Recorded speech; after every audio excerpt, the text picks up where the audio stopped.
ছিল। তার বক্তব্য অনুযায়ী তাকেও তারা অ্যাটাক করেছে, তারাও অনেকে আহত হয়েছে, কেউ কেউ মারা গেছে।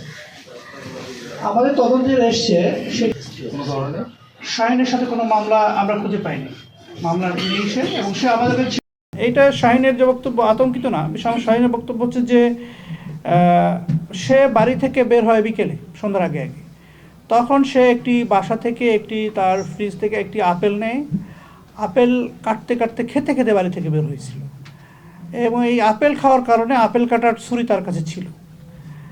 এটি আসলে উনি এভাবেই বলেছেন। আর ওনার বক্তব্য যে ছুরি তার কাছেই ছিল, অন্য কারো হাতে ছিল না। আর যারা ভিকটিম দুজন মারা গেলেন, অন্য যারা আহত তারা কিন্তু এখনও আমাদের কাছে ওভাবে বলতে পারেনি কতজনের কাছে অস্ত্র ছিল। এখন পর্যন্ত তদন্তে আমরা এই মুহূর্তে তদন্তে প্রাপ্ত তথ্য অনুযায়ী ছুরি একজনের হাতেই ছিল, তবে অন্যান্য আসামিদের গ্রেপ্তার করলে আমরা ভিন্ন তথ্য পেলে আমরা আবার জানাবো। ছুরি দিয়ে সহায়তা সম্ভব কি না, এখানে কিন্তু দুইটি পক্ষ ছিল, ওর সাথে লোক ছিল, ওই পক্ষের লোক ছিল। এখানে একজন, ওরা 6 জন, এদের কাছেও লোক ছিল অনেক, এরাও বেশ কয়েকজন ছিল, আর ওরাও ছিল বেশ কয়েকজন। এখন ভিকটিমের যে আসামির যে বক্তব্য, সে হচ্ছে যে তাকে ধরা হয়ে যখন শুয়ে ফেলে, ওনাকে শোয়ানো হয়েছে একদম, এবং বেশ কয়েকজনে ওনাকে আঘাত করছিল, তখন তিনি তার পকেট থেকে ছুরি বের করে তিনি ওনাদেরকে সরাই দেওয়ার জন্য চেষ্টা করেছেন, আর কি বাঁচার জন্য চেষ্টা করেছেন। শিয়া বাটার ও ভিটামিন ই সমৃদ্ধ lily glam beauty soap, lily always beautiful. এটা বলে ওনার বক্তব্য হচ্ছে, আমি কাউকে চিনি না, অন্ধকারে আমি এলোমেলো আমি ছুরি দিয়ে মেরেছি, সবাই আমাকে অ্যাটাক করতেছিল আর কয়েকজন মিলে, তখন আমি এলোমেলো ছুরি দিয়ে আঘাত করেছি, আমি কাউকে টার্গেট করে করি। অন্ধকার ছিল ওখানে, কিন্তু সে ছুরি চালাইছে ওখানে, তার গ্রুপ এবং সে ছিল সেখানে।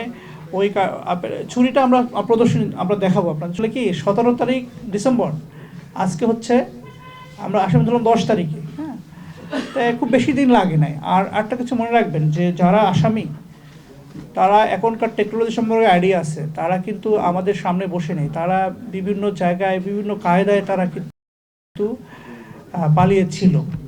তো আমাদের সময় লেগেছে এই কারণে যে এখানে অনেক কৌশলের বিষয় থাকে। বিষয়টি এমন নয় যে আসামিরা আমাদের আমার নাগালের মধ্যে ছিল, আমরা ধরিনি, সেটা না, আমাদের চেষ্টা অব্যাহত ছিল। এবং আমাদের থানা পুলিশ যখন এইটা থেকে পারতেছিল না, তখন আমরা দ্রুত মামলাটিকে ডিবিতে নিয়ে আসি, এবং ডিবিতে নিয়ে এসে আমি নিজে এবং আমার যারা দক্ষ ছিল ওরা কিন্তু নিয়মিত কাজ করে আমরা দুজনকে ধরতে সক্ষম হয়েছি। মল্লিকপুরে গত 17 তারিখে রাতে একটি সাংস্কৃতিক অনুষ্ঠানকে কেন্দ্র করে দুইজনকে হত্যাকাণ্ডের ঘটনা ঘটে। এই ঘটনায় আমরা এ পর্যন্ত 4 জনকে গ্রেপ্তার করেছি। গতকালকে দুজনের মধ্যে একজন আদালতে স্বীকারোক্তি দিয়েছে। তার স্বীকারোক্তি দেওয়া তথ্য এবং আমাদের তদন্তের প্রাথমিক তথ্য অনুযায়ী মল্লিকপুরে গত 17 তারিখে রাত 11টার দিকে, অনুষ্ঠান শেষের দিকে, তামিমের সাথে, আসামি পক্ষের একজন তামিমের সাথে খুলশি গ্রামের কতিপয় ছেলেদের সাথে প্রথমে কথা কাটাকাটি হয়, অনুষ্ঠানে নাচানাচিকে কেন্দ্র করে পরবর্তী হাতাহাতি হয়। এই হাতাহাতি ঘটনাটি শেষ পর্যন্ত ওই ঘটনাস্থলের কাছেই মাছের বাজারের টি শেডের নিচ পর্যন্ত গড়ায়। সেখানে উভয় পক্ষের মধ্যে মারামারি হয়। মারামারি এক পর্যায়ে শাহিনের হাতে থাকা চাকু দিয়ে সে কয়েকজনকে আহত করে, এবং তার চাকুর আঘাতে 2 জন নিহত হয়। এই ঘটনার পেছনে কোনো রাজনৈতিক বিষয় ছিল না, এটি ছিল ওই ঘটনার ওইখানে তাৎক্ষণিকভাবে অনুষ্ঠানের স্থলে ঝগড়াঝাটি এবং কথা কাটাকাটি কেন্দ্র করে। তবে খুলশি গ্রাম এবং মল্লিকপুর গ্রামের মধ্যে ইতিপূর্বে একটি ঘটনাকে কেন্দ্র করে একটু দ্বন্দ্ব চলছিল। সেটি হচ্ছে পেয়ারা বাগানে কাজ করতে গিয়ে শাহিন সালাম নামে একজন ব্যক্তির অশ্লীল ভিডিও ধারণ করে, যেটি ফেসবুকে দেয়।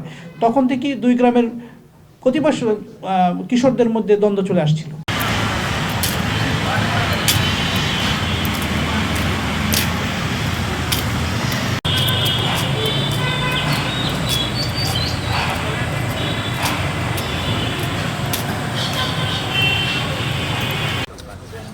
লাগবে, হ্যাঁ লাগবে, দেখেন না ওই যে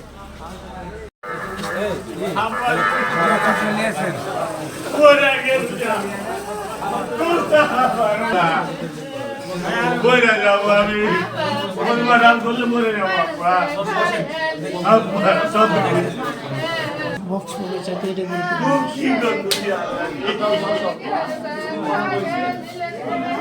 কি করলি আল্লাহ আর বেটা উঠে গেল রে আল্লাহ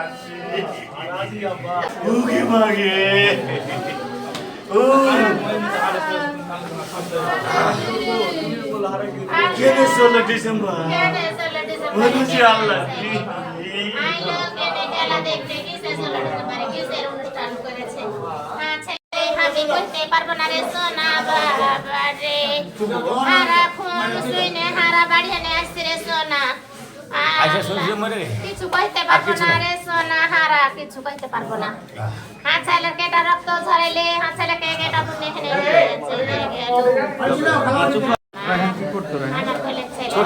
ছোট ছেলে পড়াশোনা করতো কোন ক্লাসে হাইওয়ে পরীক্ষা দিয়েছে কালকে রেজাল্ট বাড়াইবে আমার বেটা রে আল্লাহ রেজাল্ট কালকে বাড়াইবে জি আল্লাহ